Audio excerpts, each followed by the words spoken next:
Nous sommes là pour parler de la vente du 24 mai qui va avoir lieu à l'hôtel Ambassador. Alors, rareté des raretés, on a cette petite impression de Pierre Bettencourt. Pierre Bettencourt, évidemment, c'est le membre le plus connu de la famille quand on s'intéresse à la poésie et aux arts. Il a pris des billets de banque et comme il avait ses presses, eh bien, il a rajouté des petites mentions poétiques sur les billets de banque. Là, ce sont des vers de Paul Verlaine, il s'agit du billet le plus rare. Voici des fruits, des fleurs, des feuilles et des branches, et au revers, et puis voici mon cœur qui ne bat que pour vous. Ce qui est merveilleux, c'est qu'il a retrouvé exactement la couleur de l'encre de la Banque de France, et que ça se marie tout à fait.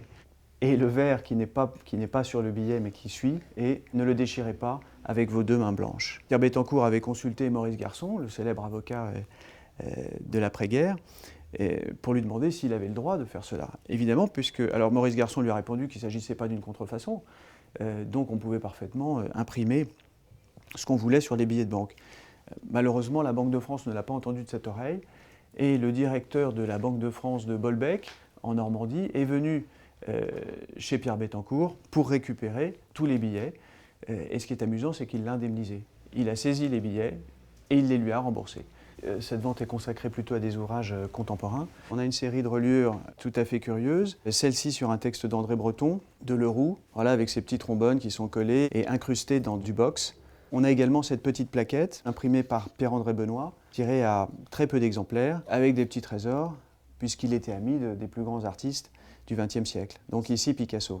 Également, cette reliure de Jean de Gonnet, un grand relieur contemporain, avec ce système de lanière qui prend tout le corps d'ouvrage par derrière.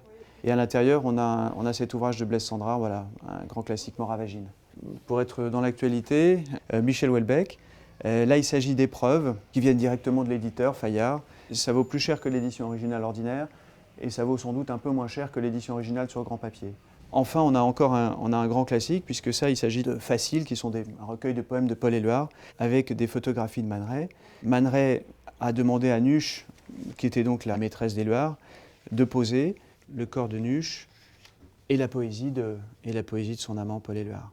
Un livre-objet tout à fait intéressant, puisqu'il s'agit d'une œuvre de Lucio Fontana, voilà, qui est ce petit Leporello qui se déplie comme ça, percé, qui a été réalisé à Venise, voilà, en 1966.